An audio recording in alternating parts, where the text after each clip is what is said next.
Evangelio de San Juan, capítulo 16, versículos del 12 al 15. Es Jesucristo el que sigue hablando. Aún tengo muchas cosas que deciros, pero ahora no las podéis sobrellevar.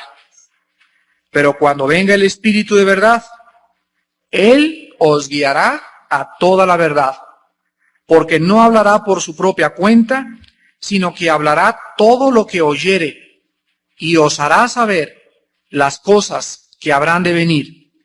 Él me glorificará, porque tomará de lo mío y os lo hará saber. Todo lo que tiene el Padre es mío. Por eso dije que tomará de lo mío y os lo hará saber. Jesucristo, como en los pasajes anteriores hemos estado analizando, tenía tantas cosas que decirles a los discípulos, tenía tantas cosas que seguirles enseñando, pero había un problema, que los discípulos en ese preciso momento, cuando estaban recibiendo las enseñanzas de Cristo, no estaban preparados ni emocional, ni espiritual, ni mentalmente para poder asimilar el cúmulo de conocimiento que el Hijo de Dios quería compartir con ellos. Estas verdades que Jesucristo les quería enseñar eran verdades que no podrían ellos percibirlas en ese preciso momento. La falta de entendimiento de los discípulos en este momento se debía principalmente a dos razones. Número uno, sus corazones todavía estaban muy endurecidos. A pesar de que habían caminado con este hombre durante cerca ya de 3 años, y a pesar de que se aproximaban al clímax, al momento final en que la culminación de la vida de este hombre iba a acabar en el Monte Calvario, los discípulos aún todavía seguían peleándose entre ellos, en los últimos momentos discutiendo quién iba a tener un lugar a la derecha y a la izquierda de él. Cuando fue apresado en Getsemaní, se echaron a correr, lo traicionaron y le abandonaron. Entonces el Señor Jesucristo les está mostrando que aún tenía, dice el versículo 12, muchas cosas que decirles, pero ahora, o sea, en ese tiempo, ellos no las podían sobrellevar. O sea, es como si yo le digo a una niña de 2 años, mira niña, te voy a explicar esta ecuación matemática. Y la niña se me queda mirando, ve el pizarrón, ve los signos y todo lo que le presento es en chino. No importa que se le explique y que le diga, mire, es que esto y el otro y el valor de la incógnita es tal y tal. No importa lo que le diga, la niña no lo puede entender. ¿Por qué? Porque está muy chica y porque es muy inmadura para poder sobrellevar cosas tan difíciles. Pero también una de las causas de la falta de entendimiento no solamente se debía a su inmadurez espiritual y a su endurecimiento, sino que también el Espíritu Santo no moraba dentro de ellos. Desde el día de Pentecostés hasta el tiempo del Antiguo Testamento, el Espíritu Santo nunca entró dentro de la persona de cualquier ser humano para hacer su residencia en su cuerpo. ¿Cómo trabajaba el Espíritu Santo antes del día de Pentecostés? El Espíritu Santo venía sobre Sansón, por ejemplo, y cuando el Espíritu entraba en Sansón, Sansón tenía una fuerza sobrenatural, al punto que agarró un día una mandíbula de un asno y mató a más de 1000 filisteos con la pura mandíbula. Otro día agarró una puerta grandísima como de aquí al techo, la puso sobre sus espaldas y se fue caminando como 3 kilómetros con esa puerta cargando en su espalda. Al final de la vida de Sansón, se recarga en el templo de los filisteos donde estaba el dios Dagón y pone sus manos y derrumba 2 columnas de piedra maciza. La fuerza de Sansón nadie jamás la ha vuelto a recibir. El rey David recibía también el Espíritu Santo temporalmente. El rey David estaba escribiendo el Salmo 22 y de repente escribe el rey David, crucificaron, ¿por qué me desamparaste? Y comienza a hablar cosas que él no sabía que estaba escribiendo. ¿Por qué? Porque el Espíritu Santo había entrado en su vida y él comenzaba a ser usado por el Espíritu de Dios. Entonces el Espíritu Santo en el Antiguo Testamento vino temporalmente sobre las gentes, pero jamás permaneció dentro de ellos. hasta el día de Pentecostés. Entonces Jesús ahorita estaba a su lado como el Maestro, pero cuando ellos recibieran al Espíritu Santo dentro de sus corazones, el Espíritu Santo, ¿qué cosa iba a hacer? El Espíritu Santo lo primero que iba a hacer era quitarles las vendas de sus ojos, para que ellos pudieran ver con ojos espirituales y abrirles sus oídos espirituales y pudieran ver, oír y entender las cosas que solo el Espíritu puede enseñar y puede mostrar. Vean ustedes Lucas capítulo 24 como un ejemplo de estas verdades que estamos analizando. Lucas 24, versículos del 13 al 27 y del 31 al 32. Lucas 24, del 13 al 27. Aquí nos encontramos varios días después de la resurrección de Jesucristo en el camino a Emaús. He aquí dos de ellos iban el mismo día a una aldea llamada Emaús, que estaba a 60 estadios de Jerusalén. E iban hablando entre sí de todas aquellas cosas que habían acontecido. Sucedió que mientras hablaban y discutían entre sí, Jesús mismo se acercó y caminaba con ellos. Mas los ojos de ellos estaban, ¿qué dice? Velados, para que no le conociesen. Y les dijo, ¿qué pláticas son estas que tenéis entre vosotros mientras camináis? ¿Y por qué estáis tristes? Respondiendo uno de ellos, que se llamaba Cleofas, le dijo, ¿eres tú el único forastero en Jerusalén que no has sabido las cosas que en ella han acontecido en estos días? Entonces él les dijo, ¿qué cosas? Y ellos le dijeron, de Jesús Nazareno, que fue varón profeta, poderoso en obra y en palabras delante de Dios y de todo el pueblo. Y cómo le entregaron los principales sacerdotes y nuestros gobernantes a sentencia de muerte y le crucificaron. Pero nosotros esperábamos que él era el que había de redimir a Israel. Noten ustedes, hermanos, que los discípulos, aun cuando Jesús ya había resucitado, y aun cuando estos discípulos en particular no sabían todavía de la resurrección, pero quiero que vean ustedes que los discípulos de Cristo, cuando le vieron morir en la cruz del Calvario y cuando le enterraron y les echaron a correr y le abandonaron, comenzaron a dudar de que él era el Mesías. Y estaban tan endurecidos que ellos ahorita le están platicando sin saberlo a Jesús, lo vamos a ver, de que están decepcionados y están desilusionados. Y todo esto, ¿por qué? Porque el Espíritu Santo aún no les había abierto los ojos. Y dice el versículo 21, nosotros esperábamos que Él era el que había de redimir a Israel. Y ahora, además de todo esto, hoy es ya el tercer día que esto ha acontecido. Aunque también nos han asombrado unas mujeres de entre nosotros, las que antes del día fueron al sepulcro. Y como no hallaron su cuerpo, vinieron diciendo que también habían visto visión de ángeles, quienes dijeron que él vive. Y fueron algunos de los nuestros al sepulcro y hallaron, así como las mujeres habían dicho, pero a él no le vieron. Y Jesús les dice, oh insensatos y tardos de corazón para creer todo lo que los profetas han dicho. ¿No era necesario que el Cristo padeciera estas cosas y que entrara en su gloria? Y comenzando desde Moisés y siguiendo por todos los profetas, les declaraba en todas las escrituras lo que de él decían. Versículo 31 y 32. Entonces les fueron abiertos los ojos y le reconocieron, mas él desapareció de su vista. Y se decían el uno al otro, ¿no ardía nuestro corazón en nosotros mientras nos hablaba en el camino y cuando nos abría las escrituras? Quiero que observen pues la dureza, la falta de comprensión del Espíritu Santo, y en esta ocasión particular y única, el Señor Jesús por unos instantes les abre el entendimiento y les muestra que realmente Él cumplió con su muerte en la cruz las profecías del Antiguo Testamento.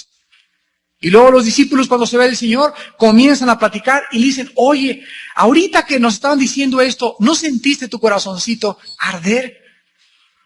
Y así es todos los cristianos ahora que hemos sido iluminados y que se nos han quitado las vendas. ¿Qué nos pasa cuando oímos la palabra de Dios? Y cuando sabemos que Jesús es el Mesías, sentimos nuestro corazón arder. Lo sentimos calientito.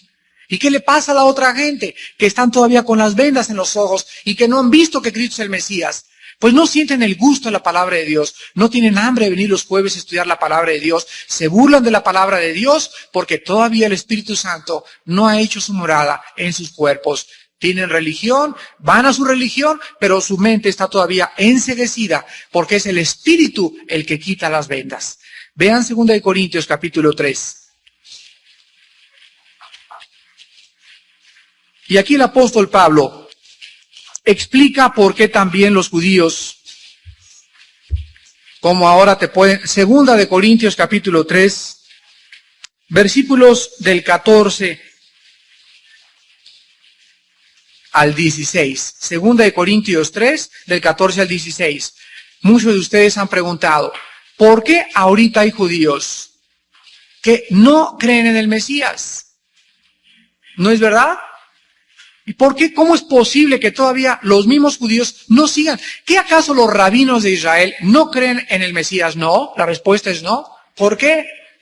La Biblia da la respuesta en este pasaje. Dice el versículo 14, pero el entendimiento de ellos, ¿qué les pasó? Se embotó. Así tu comadre está bien embotada. Tu compadre tiene el entendimiento embotado. Y por eso te preguntas, ¿pero por qué no les cae el 20? ¿Por qué no entienden? Porque están embotados. Escucha, porque hasta el día de hoy, cuando leen el antiguo pacto, les queda el mismo velo, no descubierto, el cual por Cristo es quitado. Y aún hasta el día de hoy, cuando se lee a Moisés, el velo está puesto sobre el corazón de ellos.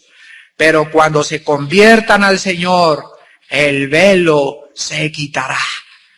No es hasta el momento de la conversión cuando por primera vez dices, antes era ciego, mas ahora veo. Antes estaba aquí en estas discos y estaba haciendo esto y estaba haciendo el otro y mi vida no tenía propósito y significado. Y ahora que he recibido a Cristo, ahora veo. Y cuando veo mi pasado, me avergüenzo de él. Y ahora veo otra dimensión, veo otra esperanza, veo otra perspectiva, veo otra proyección. ¿Por qué? Porque vemos al Hijo de Dios sentado a la diestra del Padre, esperándonos hasta el día de nuestra muerte. Entonces, estas situaciones son las que impiden que mucha gente ahorita no pueda encontrar la verdad ni percibir la verdad. Ahora regresamos a San Juan capítulo 16 y el Espíritu Santo se introduce por el mismo Jesucristo en el versículo 13 con estas palabras. Y dice el Señor Jesucristo, pero cuando venga el Espíritu de verdad, Él, no Buda, no el Maharashi, no los gurús, no la gran confraternidad universal, ni Le Morrier, Le Français, Le Perrier, ni tampoco los Moonies, ni Jim Jones, ni yo, ni Billy Graham, ni Palau, ni nadie. No puedes tú, aunque tengas el gurú que tengas, si el gurú que tienes y el iluminado que tienes no tiene el Espíritu Santo, no puedes aprender la Biblia. Porque es el Espíritu Santo el que dice, os guiará a toda la verdad. Porque no hablará por su propia cuenta, sino que hablará todo lo que oyere y os hará saber las cosas que habrán de venir. Entonces, una vez que el cristiano recibe al Espíritu Santo en el momento de su conversión, el Espíritu Santo, en primer lugar, lo que hace es sellarlo. Dentro de nosotros, el Espíritu Santo a los ojos espirituales tanto de los demonios como de los ángeles y como de Dios el Padre, representa un sello de propiedad. Cuando tú eras ganadero o cuando tú tienes vacas o chivos o lo que sea, los ganaderos agarran una cosa de fierro, la ponen en las brasas y ¿qué le hacen al ganado? Lo marcan con su propiedad, le ponen la A de Armando, la B de Bambi, etcétera, etcétera, o el signo que quieran. A los chivos les cortan las orejas, les ponen marquitas, pero simboliza que son propiedad de Juan Pérez. Ahora, nosotros al recibir al Espíritu Santo, dice Efesios 1, del 13 a 14, el Espíritu Santo es el sello de Dios de que nosotros somos, ¿qué cosa? Su propiedad. Y cuando los demonios entran a tu casa y se dan cuenta que en esa familia no solamente hay religión, sino que los miembros de esa familia tienen al Espíritu Santo, los demonios tiemblan ante la presencia no tuya, ni tampoco mía, ni del escapulario, ni del agua bendita, ni del crucifijo. Tiemblan ante la presencia del Espíritu de Dios. Una vez hubo un caso en el libro de los Hechos, cuando el apóstol Pablo comenzó a sacar demonios en una ciudad que llegó.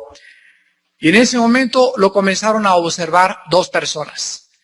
Y ellos creyeron que el asunto se trataba de abracadabra, pufis pafos, y los demonios salían, ábrete sésamo. Entonces, unos endemoniados que estaban por ahí también se acercaron y estos hijos de un sacerdote, impostores, les dijeron a los demonios, abracadabra, sálganse en el nombre de Jesús. Y dice la Biblia que los demonios se comenzaron a carcajear y le dijeron a estas personas, a Pablo conocemos, pero ustedes ¿quiénes son? Y se les fueron encima, los despedazaron y les quitaron la ropa. Noten ustedes que el Espíritu Santo es conocido por los demonios. Y solo los demonios saben quién tiene el Espíritu Santo. Por eso tú no puedes llegar a una persona endemoniada, ni entrar a un lugar donde está una endemoniada, o en el poder del Espíritu Santo, creer que tú puedes o tienes el poder para sacar demonios. Y el que saca los demonios es el poder de Dios, usando una persona con un corazón limpio. Este domingo en México tuvimos una endemoniada. Y acababa yo de dar el mensaje, y ahí estábamos en el Cine Apolo, 2,300 personas, y acabando de hacer el llamamiento se oye un grito, un alarido que provenía del abismo. Y en ese momento, la mayor parte de nosotros nos dimos cuenta que esa persona, en el momento de recibir a Cristo, se le estaban saliendo los demonios. Y los demonios, al abandonar el cuerpo por última vez, le hicieron el último daño que le podían hacer. Entonces en ese momento la muchacha comenzó a gritar, yo agarré el micrófono, comenzamos a reprender y se cayó desmayada. Y gracias a Dios que se levantó y era como una persona nueva. Pero pudimos presenciar y mucha gente me decía a la salida, Armando, eso es espeluznante. Yo no creía, yo creí que era cosa del exorcista y que las películas, y ahora he sentido en mi vida y he oído y he presenciado que los poderes del mal son reales. Y el demonio nada más le tiene miedo a una persona que no viva en pecado. Tú trata de acercarte a un endemoniado con una relación equivocada con tu esposa o en pecado y te van a hacer pedazos los demonios. De atreverte a tocar algo santo cuando tu vida está manchada por el pecado.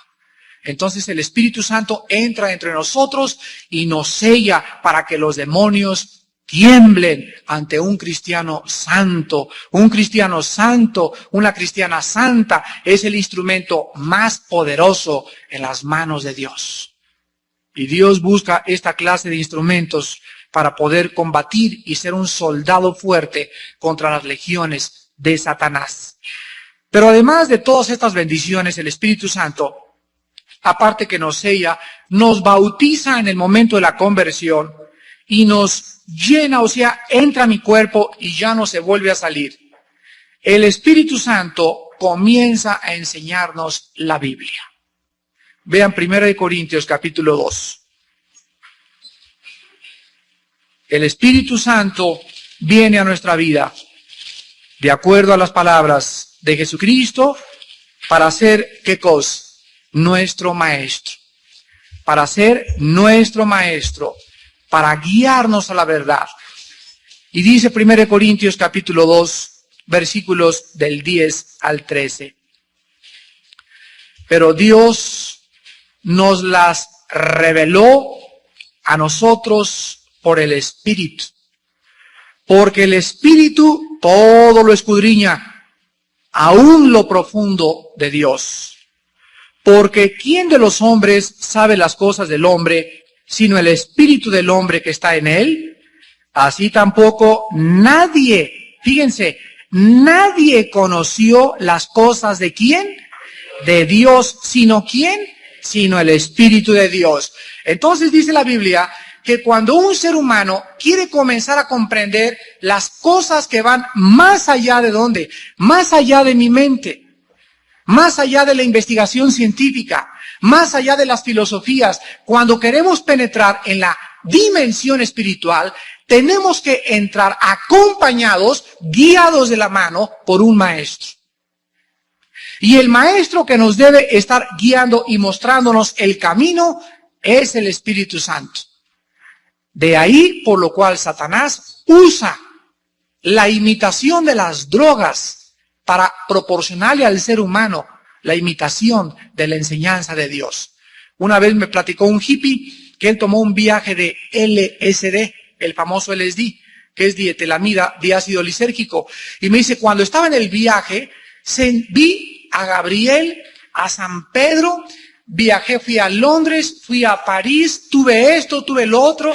Otro hippie que comió hongos alucinantes con doña María Sabina allá en Oaxaca, me platicó lo mismo. Otro que comieron peyote me comenzó lo mismo. Y comenzamos nosotros, a la luz de la Biblia, a tratar de investigar qué estaba pasando. Y es muy fácil de comprender.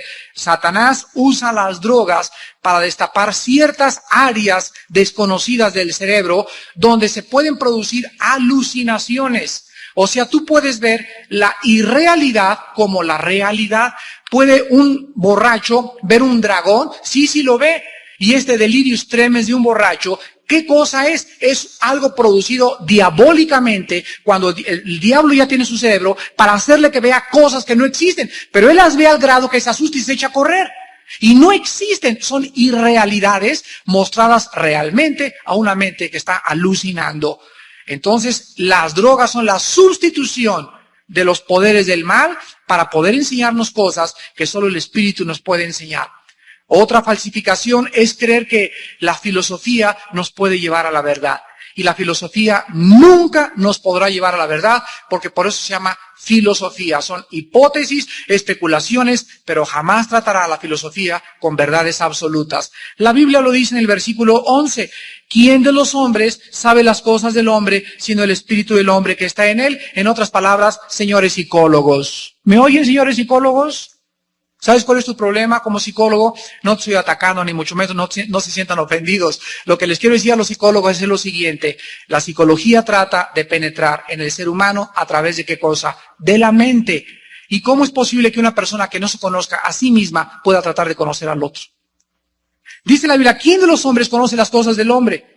Para que pueda un psicólogo penetrar en mi mente, me tiene que destapar la máquina, se tiene que abrir el reloj y poder componer la maquinaria. Yo no puedo tratar de penetrar al reloj observando su conducta externa. Necesito destapar la máquina y el único que puede destapar la máquina es el Creador que nos hizo. Él es el único que sabe que está funcionando mal y Él es el único que tiene desatornilladores y tiene ahí llaves de cruz y todo para meter aquí esta cosa, arreglar esta cosa y darnos una mente nueva. Y cuando el Espíritu Santo es el Espíritu lo que comienza a hacer, a renovar nuestra mente. Entonces el 1 Corintios 2:11 destruye la psicología humana. Los psicólogos no pueden ayudar al ser humano. ¿Por qué? Porque el problema no es mental, el problema es espiritual. El problema es mucho más profundo que mental. El problema mental está siendo afectado por un problema espiritual. Y cuando un ser humano se conduce anormalmente, o tiene una conducta, papá, llévame al psicólogo porque me siento loco, o me siento loca, o me siento anormal. Pues, ¿por qué se siente anormal la persona? Porque sencillamente tiene un problema de pecado. Porque Cristo vino a darnos paz. Mi paz os dejo, mi paz os doy. No como el mundo la da. El mundo la da a través de cuaniles, de Valiums, de chochos, de alcohol, de dinero y todos los medios externos que mientras tienes tu chocho y tu botella, ¿quién no va a tener paz así? La paz de Dios nos viene cuando estamos en problemas. Ahí es cuando te das cuenta que en medio de la tempestad Dios no está dormido. Y ahí estamos cristianos, Señor, despiértate que perecemos. Y el Señor no está dormido.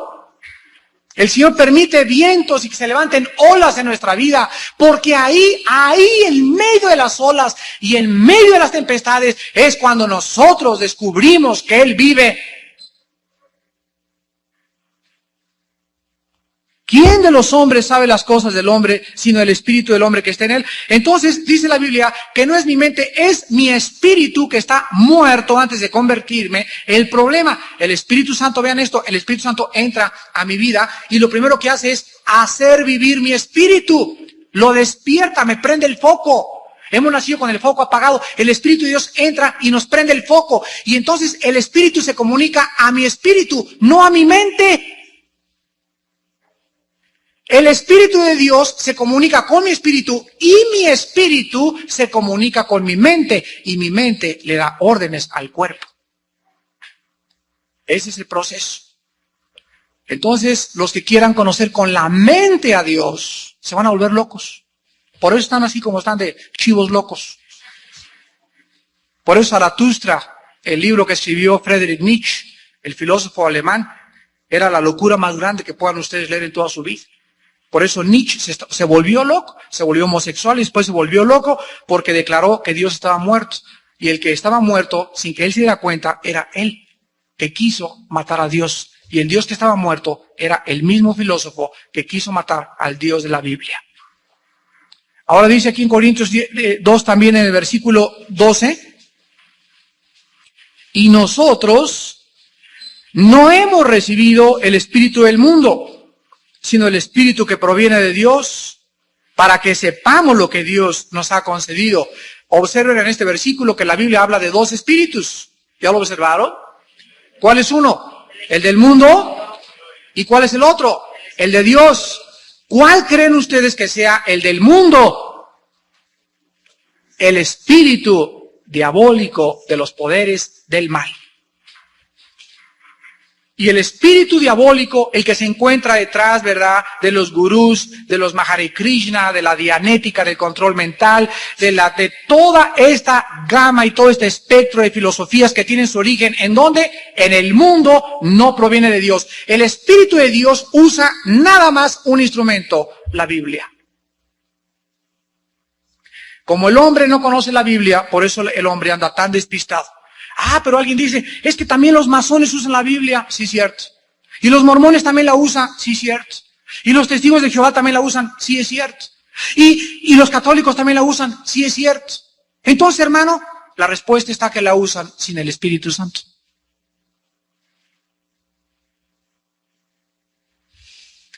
Y cuando alguien se atreve a tocar este libro o a comenzar a enseñar este libro sin el maestro, se convierte a pervertir la Biblia.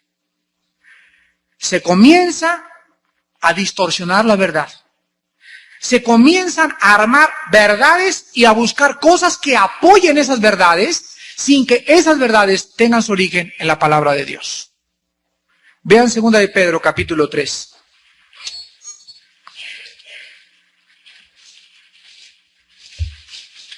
Y dice el apóstol Pedro en su segunda carta, en el capítulo 3, versículos del 15 al 18, 2 de Pedro 3, del 15 al 18, y tened entendido que la paciencia de nuestro Señor es para salvación, como también nuestro amado hermano Pablo, según la sabiduría que le ha sido dada, os ha escrito, casi en todas sus epístolas, hablando en ellas de estas cosas, entre las cuales hay algunas difíciles de entender, las cuales los indoctos e inconstantes tuercen, como también las otras escrituras para su propia perdición.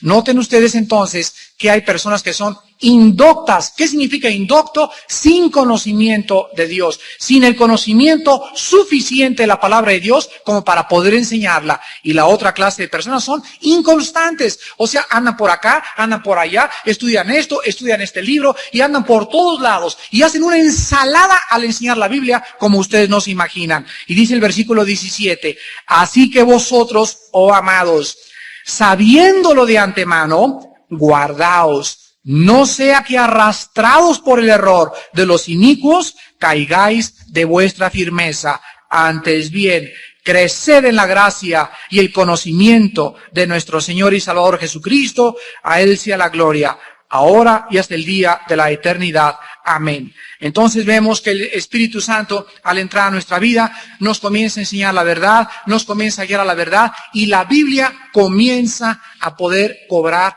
interés en nosotros. Y el cristiano comienza a leer San Juan, porque comiencen con San Juan los nuevos convertidos, no se metan con Job, ni con Ezequiel, ni con Primera y Segunda de Crónicas. ¿Por qué? Porque el Espíritu Santo no te va a enseñar álgebra sin saber sumar. Entonces el Espíritu Santo primero te dice, mira, esa es la A, qué bien, y toma nota. Esa es la B, esa es la B, esa es la C, pero no quieras conocer la R y la Z sin conocer la A, la B y la C. Entonces, en las cosas espirituales hay una progresividad exactamente igual como en las cosas físicas. Y ahora vean ustedes también en Primera de Juan capítulo 2. Primera de Juan capítulo 2. ¿De qué forma esta unción del Espíritu no la perdemos? Antier vimos a un predicador que estaba enseñando la nueva unción. Háganme ustedes el favor. Así se llama su mensaje. La nueva unción de Dios.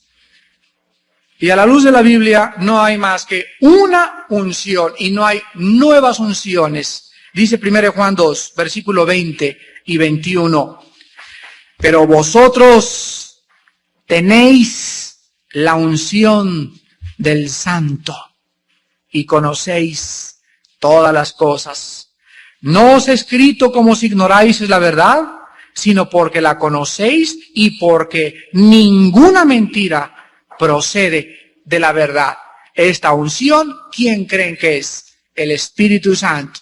Y por eso dice el apóstol, conocemos todas las cosas. ¿Cuáles todas las cosas? Las cosas del Espíritu de Dios. Entonces es maravilloso que nosotros podamos comprender esto. Y en último lugar, regresamos a San Juan 16.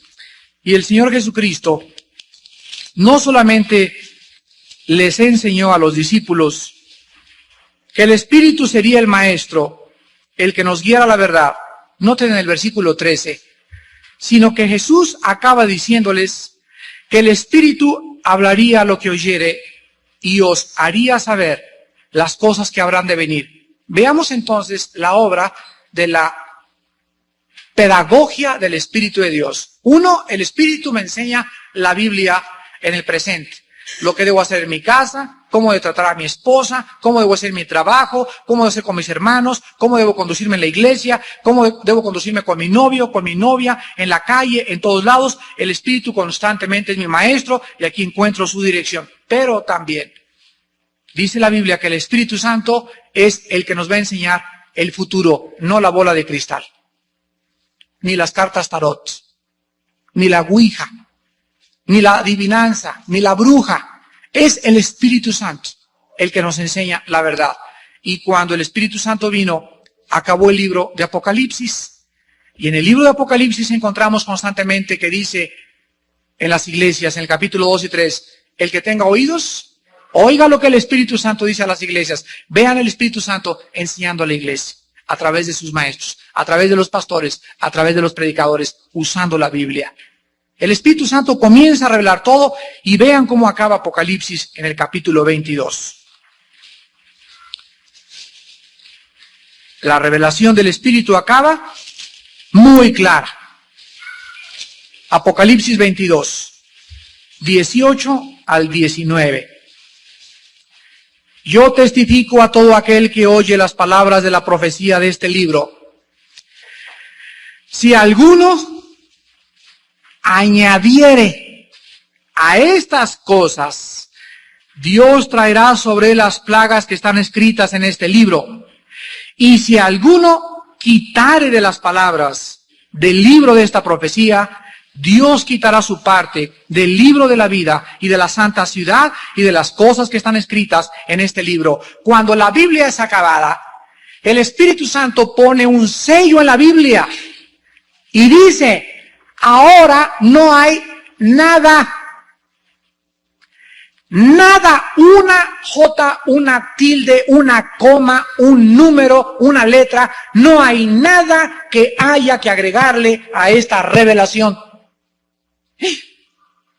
Pero ahora en las iglesias salen, hermanos, el Espíritu Santo me está diciendo, ¿cómo es posible? El otro día oí un hermano que, ¿sabe qué, hermano? En mi iglesia se levantó un hermano y dijo que el Señor le había hablado y le había dicho esto y el otro. Y le dije, dile a este hermano que lo escriba en máquina y que lo pegue a la Biblia. Y que le ponga Primera de Morris Cerulo. Que le ponga Primera de Celedonio, capítulo 3. Porque si Dios se sigue revelando y el Espíritu Santo sigue revelando, pues entonces la Biblia no está completa. Oiga, pero entonces ¿ya no hay revelaciones? Sí, hay revelaciones, pero sobre lo que ya está escrito. Vean Efesios capítulo 1. Vivimos una época de tanta confusión en las iglesias y de tantos falsos profetas y de tantos mentirosos que dicen, el Señor me dijo, el Señor me habló, el Señor me apareció, el Espíritu vino sobre mí, como si viviéramos todavía en el Antiguo Testamento. Dice Efesios 1, del 17 en adelante. Vean ustedes la oración de Pablo. Efesios 1, del 17 en adelante, y dice Pablo, para que el Dios de nuestro Señor Jesucristo, el Padre de gloria, os dé, escuchen, espíritu de sabiduría y de revelación en el conocimiento de Él. Pablo ora porque los cristianos de la iglesia de Éfeso tengan un espíritu que les pueda hacer comprender las cosas de Dios. Las cosas que ya están reveladas en la Biblia. Y dice el versículo 18, alumbrando los ojos de vuestro entendimiento, para que sepáis cuál es la esperanza que los ha llamado. ¿Qué es lo primero que nos ilumina el Espíritu Santo? ¿Qué es lo primero? ¿Qué dice aquí? El Espíritu Santo nos alumbra y nos muestra que hemos sido llamados a una vida de esperanza. Y cuando yo tengo la conversión y recibo a Cristo, comienza el Espíritu Santo a mostrarme, Armando, vas camino al cielo. Nada de eso vale, mira las drogas, el dinero, el sexo, el placer, todo eso, mira, pon tus ojos allá. Y es el Espíritu el que me pone hacia allá y el que me fortalece y me dice, ánimo, ya falta poquito, el que ha de venir, vendrá. Vale la pena ser santos, porque la vida que hemos sido llamados es una vida de esperanza. Y dice a continuación que el Espíritu Santo también nos alumbra las riquezas, versículo 18, de la gloria de su herencia en los santos. ¿Sabes tú todo lo que tienes en Cristo?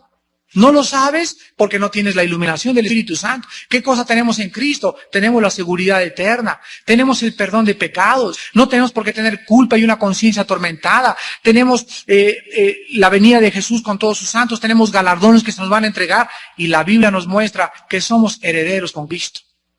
Pero hay cristianos como limosneros, ahí alimentando puercos con algarrobas, porque no saben quién es su Padre Celestial. ¿Por qué? Porque no tienen la iluminación del Espíritu Santo. ¿Y por qué son cristianos no la tienen? Porque viven en pecado.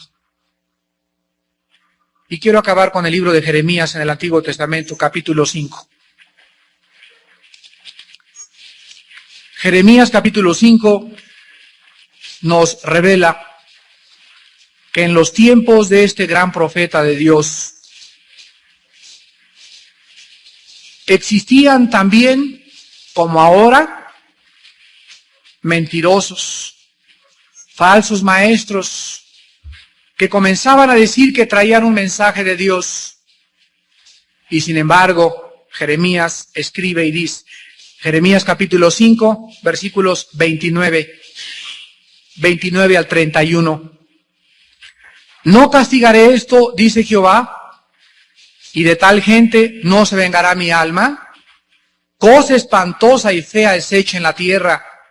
Los profetas profetizaron mentira, y los sacerdotes dirigían por manos de ellos, y mi pueblo así lo quiso. ¿Qué pues haréis cuando llegue el fin?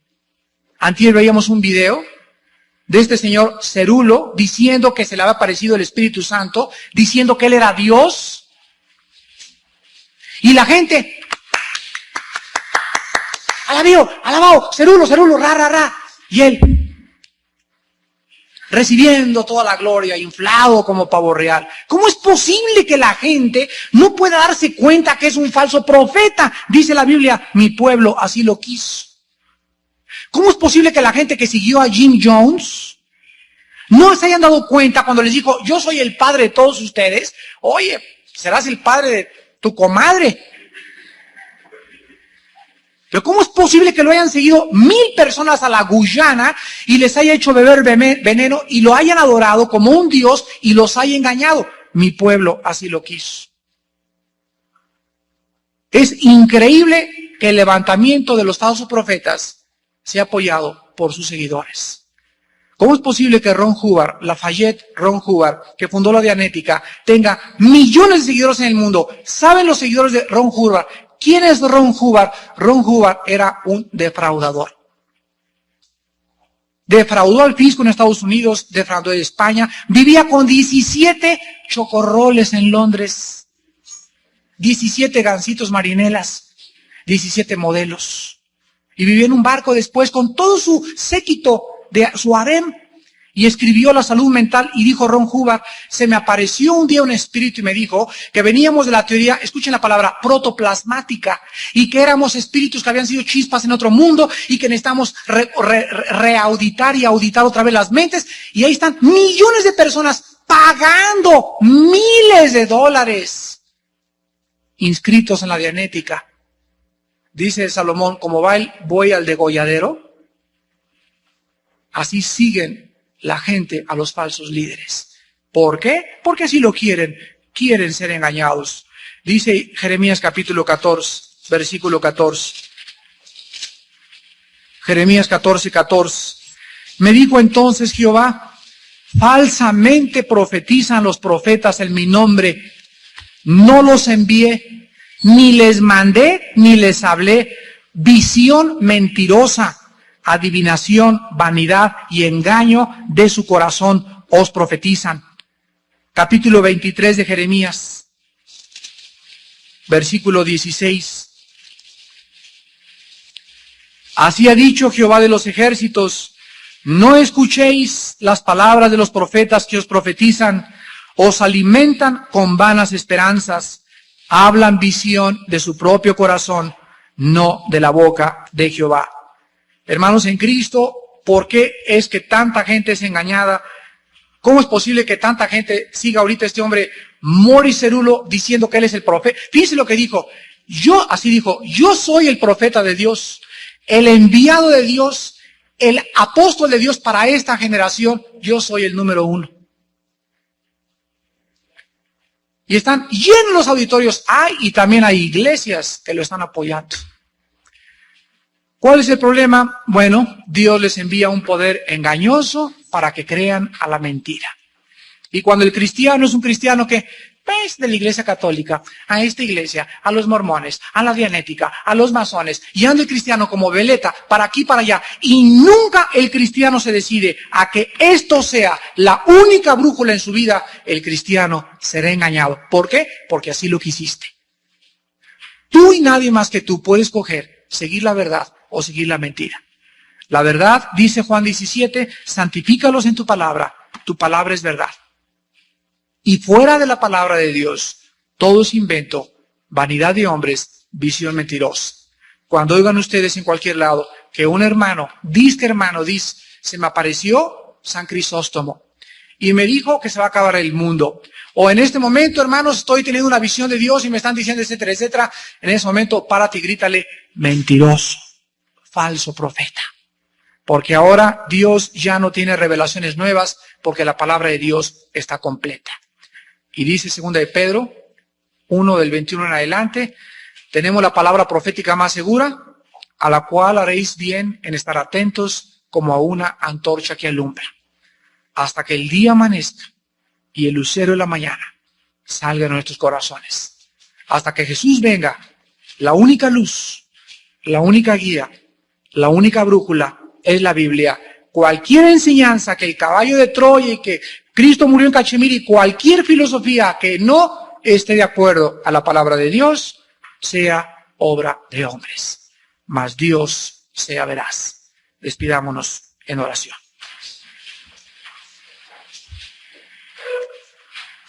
Te damos gracias, Señor, por tu palabra. Tu palabra es verdad. Toda escritura es inspirada por Dios y útil para enseñar, redarguir, corregir, instruir, a fin de que el hombre de Dios sea completo, preparado para toda buena obra. Te damos gracias, Señor, porque no necesitamos nada más que tu palabra. Tu palabra es suficiente. No hay nada torcido ni perverso en ella. Todas las demás cosas son tradiciones de hombres, inventos de hombres, filosofías de hombres. Nos cuenta que son las tradiciones de los hombres las que menoscaban, las que minan y debilitan la veracidad de tu palabra. Te pedimos, Padre, que tu palabra guíe nuestro matrimonio, que tu palabra guíe nuestro hogar, que tu palabra guíe nuestra iglesia, que tu palabra guíe nuestra vida en el trabajo, dentro y fuera, en la calle y donde quiera que estemos. Tu palabra es nuestra guía. Te pedimos, Señor, que tengamos un amor cada vez más profundo por tu palabra y que tu palabra more en abundancia en nuestro corazón. Que la memoricemos, la meditemos, la estudiemos, la leamos y pueda ella, Señor, transformarnos y hacernos la clase de personas que tu palabra nos puede transformar. Gracias por tu maestro, porque sin él no podríamos estudiar con nuestra sabiduría tu palabra, ya que es el Espíritu el autor de la Biblia y el único que nos puede enseñar las cosas que pertenecen al Espíritu de Dios. Bendito sea, Señor. Gracias por tu palabra. En el nombre de Jesús. Aleluya.